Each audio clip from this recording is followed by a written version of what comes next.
안녕하세요. 10월 29일 화요일입니다. 오늘은 로마서 14장 15절입니다.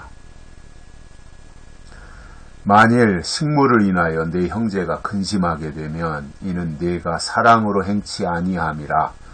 그리스도께서 대신하여 죽으신 형제를 네 식물로 많게 하지 말라. 아멘. 이 먹는 문제에 대한 말씀을 해주고 있습니다. 물론 영적인 이야기도 있겠지만 여기에서 우리가 생각하고 싶은 것은 그 식물을 먹는 수준의 신앙이 있고요. 고기를 먹을 수 있는, 단단한 식물을 먹을 수 있는 수준의 신앙이 있습니다. 이것은 차이입니다. 차이.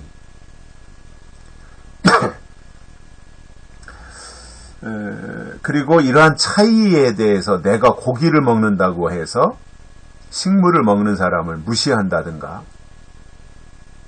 또는 그 이상한 눈초리로 쳐다봐서 열등감을 가지게 한다든가 이렇게 해서는 안 된다는 거지요. 정말 내가 고기를 먹는 단계로, 단단한 식물을 먹는 단계로 장성했다면 우유를 먹든 식물을 먹든 밥을 먹든 죽을 먹든 다 이해하고 감쌀 수 있어야 됩니다. 그래야 진짜로 성장한 사람입니다. 성숙한 사람이에요. 그런데 말로는 내가 성장했고 성숙했다고 하면서 시시콜콜 다른 사람들이 밥 먹으면 왜 밥 먹냐, 고기 먹어야지, 또 죽 먹으면 넌 아직도 죽 먹는 수준밖에 안 되냐, 언제 클래 하면서 구박을 한다든가 이렇게 되면 그는 성장한 사람이 아닌 거예요. 정말 성장한 사람은 도와주고 기다려주고 감싸주고 격려해주면서 도와주는 거예요. 저는 동생이 5명이나 있잖아요. 어렸을 때부터 이렇게 이제 동생들과 함께 컸는데 뭐 제가 바로 밑에 동생이나 그 밑에 동생들은 뭐 제가 한 역할이 없죠. 그냥 큰 형으로서 이제 있는데 5째나 6째 정도는 저도 많이 업어주었고 밥도 먹여주기도 하고 또 씻기기도 하고 뭐 그런 역할을 제가 했어요. 그 전에 뭐 시골이라고 하는 지역이 뭐 목욕할 수 있는 그 시설들이 거의 없잖아요. 그러니까 대부분이 다 겨울 되면 뭐 씻는 것도 거의 안 되니까 춥고 또 따뜻한 물 데운다는 것도 그렇고 지금처럼 뭐 집안에 화장실과 샤워실이 있어가지고 다 해결하는 그런 시대가 아니었으니까. 그러니까 어떤 뭐 설을 앞두고라든가 이런 때 그저 겨울 내내 지나면서 한번 떼뱉기는 목욕을 하면 대단한 거죠. 이제 가마솥에다가 저도 뭐 그 나이 그때가 뭐 고등학교 한 1학년 아니면 중학교 3학년 이 무렵이었을 것 같은데 동생들 이제 겨울에 가마솥에다가 불을 떼서 물을 끓여가지고 큰 통에다 넣고 이제 목욕도 시키고 저도 목욕도 하고 그게 뭐 진짜 겨울 나면서 연중 행사가 되는 거죠. 지금이야 날마다 샤워하고 씻지만 그때 당시에는 여름에 미역 감다가 이제 그거로 끝나고 가을 되면서부터는 뭐 씻는 것이 거의 불가능하지요. 다음 해 여름이 올 때까지는. 그러니까 이제 겨울 지나면서 한 번 정도 물을 데펴가지고 목욕을 하는. 저도 씻고 동생들도 씻기고. 그게 이제 뭐 큰 누나가 됐든 큰 형이 됐든 하는 일들이잖아요. 또 동생들 야단칠 때도 있고 혼내줄 때도 있지만 또 그렇게 보살펴주고 건사하고 하는 그 일도 또 해야 되는 일들이거든요. 저는 신앙의 단계에도 똑같다고 봐요. 마지는 즉 먼저 신앙에 입문한 그 위치는 남을 정죄하거나 판단하는 자리가 아니잖아요.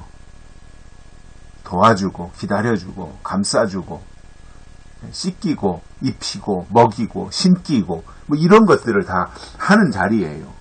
그러니까 제가 볼 때 이 바울이 지금 이 식물에 대해서 말씀하고 있는 것은 앞에서도 그런 표현들이 있었습니다만은 그 부드러운 음식이잖아요. 고기에 비해서 식물이라고 하는 것은 초보 단계의 신앙인들이 먹을 수 있는 거예요. 그러니까 그 식물로 인하여 내 형제가 근심한다면 아유 나는 왜 아직도 요 채소만 먹어야 되고 나는 왜 아직도 식물 먹는 단계에서 벗어나지 못하고 뭐 이런 생각을 할 수 있거든요. 신앙생활 하다 보면. 그런 것 때문에 근심하게 되면 그것은 뭐냐? 네가 사랑으로 챙기지 않았기 때문이다 그거예요. 먼저 된 자가 나중 된 자를 사랑으로 챙겨야 된다는 말입니다. 그런데 핀잔을 한다든가 야박하게 막 이렇게 한다든가 이것은 전혀 도움이 안 되는 거죠. 예를 들어서 집안에 이제 여러 형제들이 있는데 그 중에 하나 장애인이 있다고 하면 온 집안이 달라붙어서 그 장애인 그 동생을 그 아들이든 딸이든 가족이 다 돌보는 일을 하잖아요. 지금이야 이제 시설이 있으니까 시설로 보내기도 하지만 마찬가지로 교회 안에 믿음이 어리거나 연약한 자들이 있잖아요. 그들은 보호받아야 되는 사람들이에요. 그래서 사랑으로 챙겨줘야 된단 말입니다. 핀잔할 게 아니라 사랑으로 챙겨줘야 되는 거예요. 사랑으로 감싸줘야 되는 거예요. 어리다고 하는 것은 사랑받아야 될 위치잖아요. 아기가 태어나면 극진히 사랑하잖아요. 극진히 모든 걸 다 해결해 주잖아요. 똥 싸도 예쁘고. 그러다가 한 7살, 8살 됐는데도 뭐 똥 싸고 있고 막 그러면 이제 그때부터는 혼나는 거죠. 그러면 이 아이가 혼란이 오지 않겠어요. 아이 얼마 전까지는 똥 싸고 아이고 예쁘게도 쌌네. 노랗게 예쁘게도 쌌네. 그러다가 어느 날부터는 그냥 똥이나 싸고 말이야. 막 이러면서 혼내면 그 아이가 이거 도대체 어떻게 된 거예요? 가치관에 혼란이 오는 거거든요. 그러니까 어린아이는 보호받아야 되고 사랑받아야 되는 거거든요. 영적으로도 똑같아요. 보호해야 되고 사랑해야 되는데 그거 누가 해야 되는 거예요? 먼저 된 자들이 해야 되는 거예요. 이게 성숙한 자들이라는 말이죠. 그러니까 감싸고 이해하고 사랑하고 이렇게 해야 성장하고 성숙한 증거가 된단 말입니다. 그러면서 이렇게 말씀합니다. 그리스도께서 대신하여 죽으신 형제를 내 식물로 많게 하지 말아라. 먹는 문 신앙에서 그 사람의 영적인 수준이 있고 영적인 단계가 있는데 그 식물로 인하여서 망하게 하지 말아라. 그거예요.